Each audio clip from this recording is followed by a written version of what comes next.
When England last toured New Zealand 10 years ago, the All Blacks were on top of the rugby world. After winning the World Cup in 2011, Steve Hanson's side were on an extraordinary run that would culminate in back-to-back glory in 2015. A new crop of future All Black stars were coming through, while all-time greats like Richie McCaw and Dan Carter were still in their prime.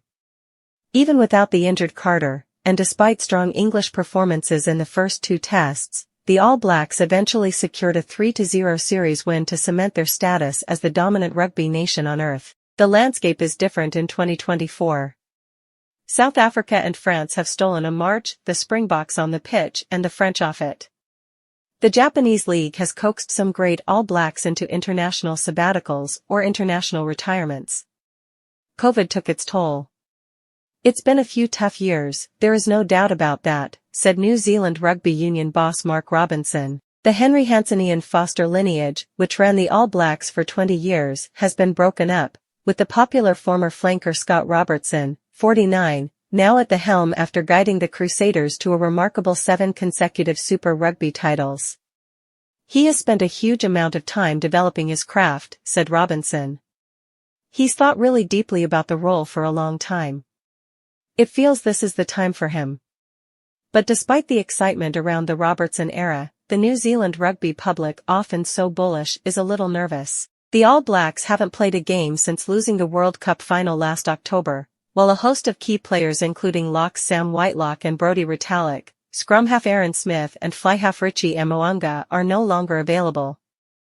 With Sam Cane stepping down as captain, second row Scott Barrett will lead the team for the first time, while Damian McKenzie starts at fly half. There is uncertainty about how this team is going to come together, explained Liam Napier of the New Zealand Herald. I look at this New Zealand squad and there are so many unknowns, agreed former England scrum half Danny Kerr. They don't have the players anymore that you fear. They have players you massively respect, but as a team, do you go there literally with fear? I don't think New Zealand has that at the moment. This is a massive opportunity for England to go down there and shock the New Zealand world. England's style of play has evolved. Among the local media, England's sharp performances at the back end of the Six Nations and the polished display in the win against Japan in Tokyo have not gone unnoticed.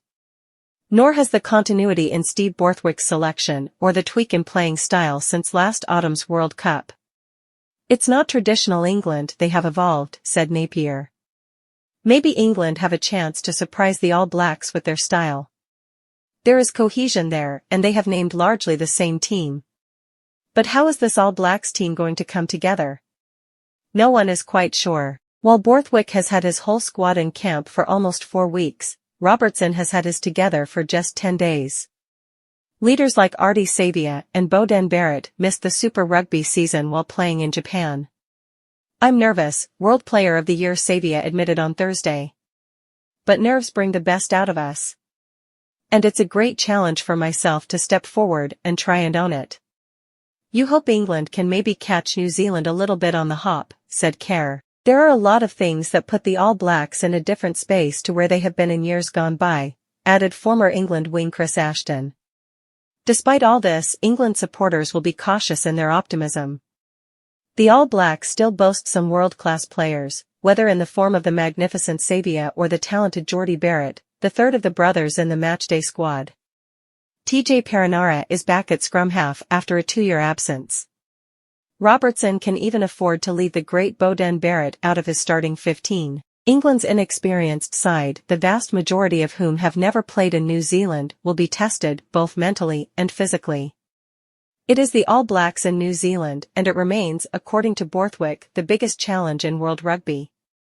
But it nonetheless feels like England have a once-in-a-generation chance of making history, and becoming only the third English side after 1973 and 2003 to win a test in New Zealand.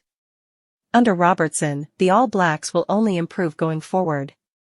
Any cobwebs will be blown away, and quickly. Next week's second test is at Eden Park in Auckland, the spiritual home of All Blacks rugby, where their record is incomprehensibly good.